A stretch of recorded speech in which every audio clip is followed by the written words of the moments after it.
ያንተም ልጅ ያለባት ይቀራታል በዚህ ንግግር። አለበለዚያ ይቅርታ ጠይቅ ቪዲዮውን ታጠፋታለህ። አሁንም ቢሆን ሐሳቤን አልቀየርኩም። ባዮ ላይ ብትሄዱ የምፈልገው ባለሀብት ወንድ እንደሆነ አስቀምጫለሁ። መብቴ ነው። ማንነት እግዚአብሔርም እንደዚህ ፈለግሽ ብላ አቅሰኝም። አንተ ነህ መሰለህ እንጂ አቅሰኝም። አንተ በጣም ማስመሰልህን ማለቅለቅህን ትተህ ማለት ነው መጽሐፍህን ገልጠህ ማንበብ ያለብህ ሰዓት ይመስለኛል። መጽሐፍህን ገልጠህ ብታነብ ስለ ሰው ማውራት እንደሌለብህ ይገባህ ነበር። ሲጀመር አንተ የሄድክ አና ገዳማት ድረስ የሄድከው እግዚአብሔርን ልትሰማ ቢሆን ኖሮ ከነዛ አባት ትልቅ ትምህርት ወስድ ነበር። ሰሞኑን ስለ ቦን የተናገሩትን ስማቸው። ግን አንተ ልትማር አይደለም የሄድከው፣ ዩቲዩብ ልትሰራ ሄድከው። ሌላ ምንም ስራ የለም። ቪው ብቻ ነው የምትፈልገው አንተ። ንጹሃንስን የርቄ ማረኝ ነው የምለው። አንተ ግን ስሩ ሆነ የምትወጋው ባለጌውን በዲዮ አንተ ነህ። አስፈልገ ከዚህ በኋላ ከነ ማስረጃ እያወጡ ማሳያለሁ ምን እንደምታደርግ ማለት ነው።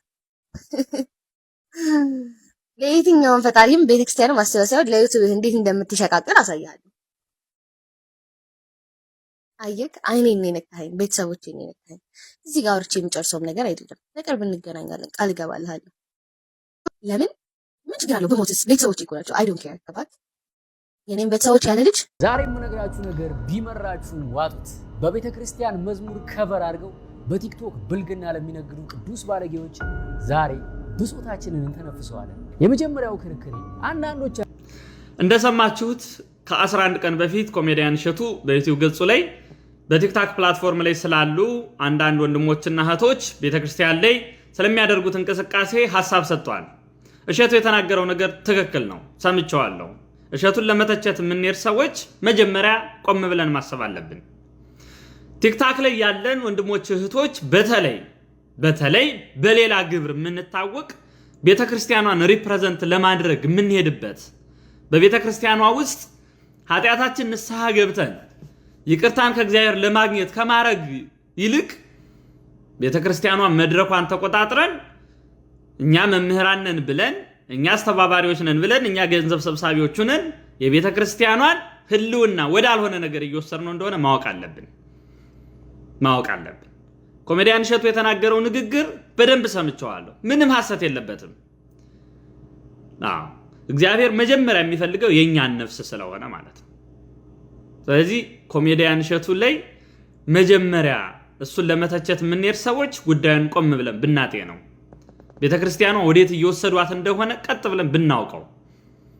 በዚህ ዘመን እንደምታውቁት ቤተክርስቲያኗን ለመቀራመት የቤተክርስቲያኗ ህጓን ስርዓቷን ለማፍረስ አንዱ የተከፈተብን ነገር የገንዘብ መለመኛ መንገድ እንደሆነ ታውቃላችሁ። ገዳማትን ማሰሪያ፣ ቤተክርስቲያንን ማሰሪያ እየተባለ ምን እንደሆነ ታውቃላችሁና ብናስተውል እሸቱ ላይ እጃችን ባናነሳ። ማታ ጭፈራ ቤት ባደሩበት ልብስ የክለቡን ላብ እንኳን ሳይታጠቡ ጧት ቤተክርስቲያን ሄደው ይናል። አስቡት እስቲ ባጠገባቸው ስታልፉ የሺሻና የዕጣን ሽታ ተደባልቆ ነው የሚሸታችሁ። የጠጡ ያጨሱ ዝሙት ሰራሽ ያላት ደጁ ላይ ሲያለቅሱ አስመሳዩ መጥቶ መቅደሱ የኔ ነው ሂዱ አለልን እሱ። እሺ እንራቅ እንጥፋ አባታችን ጋር አንቅረብ እሱኛን ሲጠራን አልመረጠም ሰበብ ጸሎት መልከቶ። ሰላም ክርስቲያኖች ወንድሞች እንዴት አላችሁ? ይሄን መልእክቴን እጅግ በጣም ለምንወደው ለምናከብረው ኮሜዲያን እሸቱን ልታነሱልኝ በለው እግዚአብሔር ስም ጠይቃለሁ። የኖህ መርከብ በቤተ ክርስቲያን ትመሰላለች። እንደምታውቁት የኖህ መርከብ ውስጥ ያልገባ እንስሳ ያልገባ ፍጥረት የለም። በኖህ መርከብ ውስጥ ጅብ ገብቷል። በኖህ መርከብ ውስጥ ቀጭኔ ገብታለች። በኖህ መርከብ ውስጥ ጀርት ገብታለች። በኖህ መርከብ ውስጥ እርግብ ገብታለች። ሁላችንም በዚህ ቅዱስ ቤተክርስቲያን ውስጥ ልክ እንደዚህ ነን የኔ ተወዳጆች። በዚህ ቅዱስ ቤተክርስቲያን ውስጥ እንደ ጅብ ሆዳም የሆነን ምዕመናን፣ እንደ ጅብ ሆዳም የሆነን አገልጋዮች አለን። ቤተክርስቲያንን ያማከለ ገቢ ብቻ እንዲኖረን የምንፈልግ በዚህ ቅዱስ ቤተክርስቲያን ውስጥ እንደ ጃርት እሾሃማ የሆነን ምዕመናን፣ እንደ ጃርት እሾሃማ የሆነን አገልጋዮች አለን። በንግግሮቻችን ሰውን የምናደማ እንደ ቀጭኔ አንገታችን የረዘምን ጎንበስ ብለን ሰው ማየት የማንፈልግ ትዕቢተኛ የሆነን ምዕመናን፣ ትዕቢተኛ የሆነን አገልጋዮች አለን በዚህ ቅዱስ ቤተክርስቲያን ውስጥ። በዛው ልክ እንደ ርግብ የዋህ የሆኑ ምዕመናን፣ እንደ ርግብ የዋህ የሆኑ አባቶችም አሉ በቤተክርስቲያን ውስጥ። ሁላችንም ልክ እንደዚህ ነን የኔ ተወዳጆች። እና አሰ ክርስቲያን ልክ እንደ ክርስቲያን እንደው ልንደነቅ የሚገባው በምንድን ነው? በሌሎች ሰዎች ኃጢአት፣ በሌሎች ሰዎች በደል አይደለም። መርሳት የሌለብን ነገር ከነ ማንነታችን የሚፈልገን አምላክ እግዚአብሔር እንዳለ ነው። እሺ እገሌ ኃጢአተኛ ነው የምትሉት፣ እገሌ ሱሰኛ ነው የምትሉት፣ እገሊት በደለኛ ናት፣ እገሊት ኃጢአተኛ ናት የምትሏት በአጠቃላይ እኛንም ጨምሮ ሁላችንንም ከነማንነታችን የሚወደን አባትና አምላክ ክርስቶስ ኢየሱስ ይፈልገናል። ስለዚህ እርስ በርስ መነቃቀፉን ትተን ይህንን ድንቅ ኃያል የሆነ አምላክ እናመስግነው። ይህን መልእክት ለብዙዎች በደንብ ሪፖስት፣ በደንብ ኮፒ ሊንክ፣ በደንብ ሼር በማድረግ እንድታደርሱልኝ በልዑል እግዚአብሔር ስም ጠይቃለሁ። ወገኔ ማታ ጭፈራ ቤት ያደሩበትን ቪዲዮና የቤተ መቅደስን ቪዲዮ በአንድ አካውንት በተከታታይ መልቀቅ እኮ ይህንን ቪዲዮ ለባምቢ አበሻ ወይም ለሃና ግደይ እንድታደርሱልኝ በቀጥታ ወደ ቪዲዮ ሄዳለሁ። በሬ ላይ ያለ ቤት አላሙዲ ከካሽ እንዴ ማሪ ሁሉንም አታበዙ፣ ሁሉም አይነገሩ። እሺ ይዘለል አላሙዲ ይሳሳትብሻል። እሷን አትምሰይ፣ ይቅርብሽ። ማንን ማህደር ነው አላሙዲ እንዳይሳሳት? እኔ ቢሳሳት ላርመው፣ እኔ ቢሳሳት እማርመው ይመስላችኋል? ስዳዊ ምናምን እኔ እናንተ ሻያላችሁኝ ምን አላችሁኝ እንዲያላችሁኝ አንድ ቀንም ምንም ተሰምቶኝ አያውቅም። መታችሁ ፔጅን ሪፖርት አታርጉብኝ። እሺ ስራዬን ልስራበት።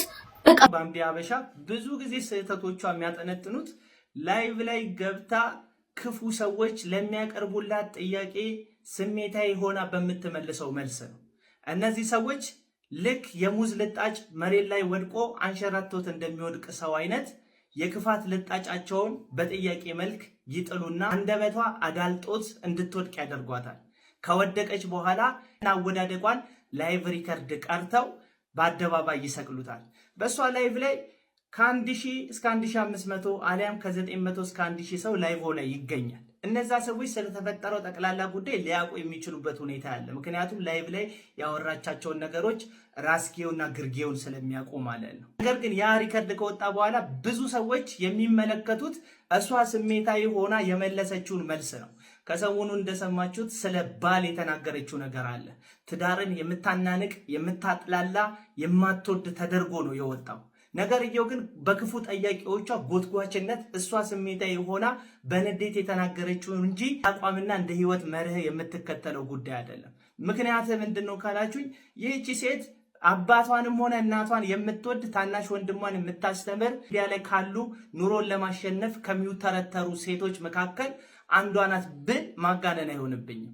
ኑሮን ለመለወጥ ደፋ ቀና የምትል ሃና ግደይ አሊያም ባምቢ አበሻ ደግሞ ስለ ትዳር ያላት ምልከታ ለእናትና ለአባቷ ካላት ፍቅር የሚመነጭ እንጂ አሁን ተናዳ እንደምትናገረው ነው ብሎ መደምደም አይቻልም። ልንነግራት የሚገባው ነገር ካለ የመጀመሪያው ነገር ላይቭ ላይ ስትገቢ ወጥመድ አዘጋጅተው ክፉ ጥያቄ ስሜታዊ የሆነሽ እንድትመልሺ ለሚጠይቁሽ ሰዎች እነሱ የሚፈልጉት ያንቺን ስሜታዊነት ነውና ከስሜታዊነት ቀንሰሽ በጥበብ መልሶችን ለመስጠት የተዘጋጀ ስነ ልቦና ማዳበር እንዳለብሽ ነው።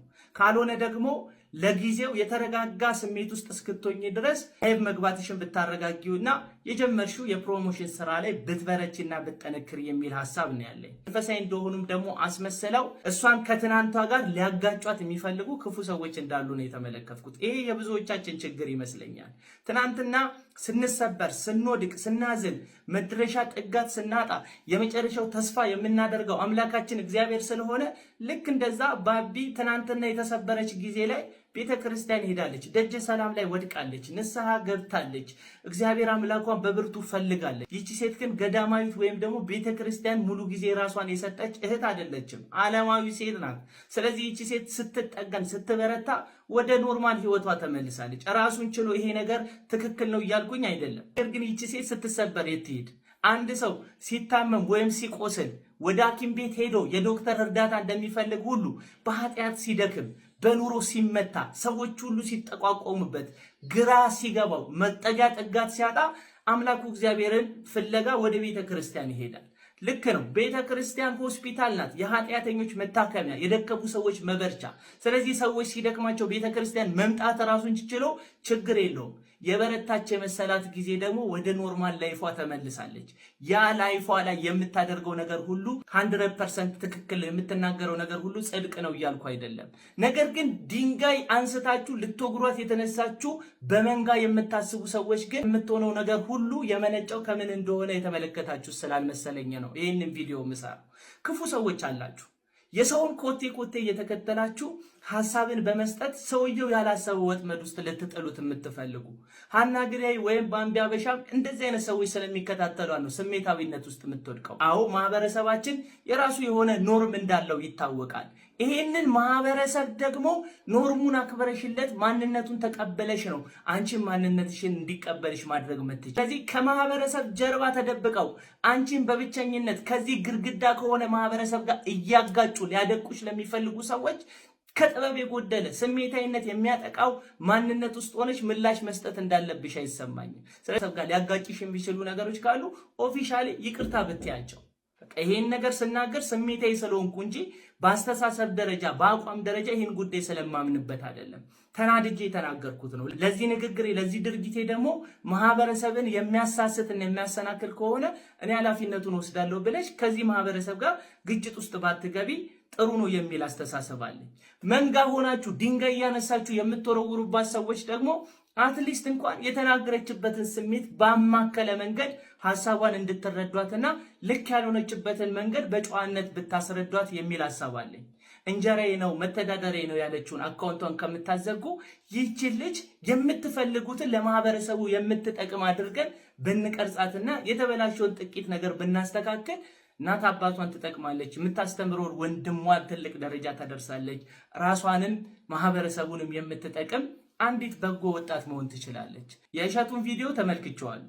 የእሸቱ ቪዲዮ 11ኛው ደቂቃ ላይ ምን እንደሚል ተመልከቱትማ። ወገኔ ማታ ጭፈራ ቤት ያደሩበትን ቪዲዮና የቤተ መቅደስን ቪዲዮ በአንድ አካውንት በተከታታይ መልቀቅ እኮ ቤተ መቅደሱና ጭፈራ ቤቱን በአንድ ሚዛን ማስቀመጥ ነው። ቤተ መቅደስ እኮ የራሱ ሕግ አለው። ንጽህናን ጠብቆ በፍርሃትና በመንቀጥቀጥ የሚረገጥ ቦታ ነው እንጂ የቲክቶክ ፓርቲቱ መተወኛ ቦታ እኮ አይደለም። ታዲያ የዚህችን ልጅ ግብር ልክ አይደለም ብሎ መገሰጽና ማውገዝ ከአባቶች ሲጠበቅ ጭራሽ በብልግና ከሚያደንቋችሁም ቢሆን ገንዘብ አምጡልን ይባላል። ታዲያ ምን ያርጉ? ታዋቂ ለመሆን ብለው እኮ ነው ካላችሁ ዶንኪ ኤአይ አለላችሁ። በኤአይ ታግዛ እዚህ ጋር ሲሸጡ ይህችን ወጣት ሴት ማትረፍ ይቀድማል ወይስ ያንተን ኤአይ ቱቶሪያል በዚች ልጅ ድካም በኩል ማሻሻጥ? አንዳንድ ሰዎች ጥሩ ነገር ይናገራሉ። እኔ እሸቱ ከተናገረው ንግግር ጋር በአመዛኙ ጸብም ግጭትም የለኝም። ነገር ግን ይሄ መልካም የሚመስል ንግግሩን የተናገረው የዚችን ልጅ ቫይራል የሆነ ደካማ ነገሯን አደባባይ ላይ በማውጣት የሱን ኤአይ ቱቶሪያልን ለማሻሻጥና ሰዎች እሱ ጋር ተመዝግበው እሱ ገንዘብን ሜክ ለማድረግ ነው። ለሷ የታሰበም አይደለም፣ ለማህበረሰብም የታሰበ አይደለም። ለጋሽ እሸቱ ብቻ የታሰበ ባምቢታችን በጣም ጥሩ የምትሰራቸው ብዙ ነገሮች አሉ። እንደ አንድ ወጣት ደግሞ የተሳሳትሻቸው ብዙ ነገሮች አሉ። የተሳሳትሻቸውን እያረምሽ ጥሩዎችሽን እያበረታሽ እግዚአብሔር አምላክሽ በምትፈልጊው በየትኛውም ሰዓት ላይ የሚገኝልሽ ደገኛ አምላክ በልብሽ እያሳደርሽ ስሜታዊ እያደረጉሽ ስህተትሽን ከሚያሻሽጡ ሰዎች ስሜታዊ ባለመሆን በመቆጠብ እያሳፈርሻቸው እንድትቀጥይ የአንድ ታላቅ ወንድም ምክር መክርሻለሁ። ሰላሙኝ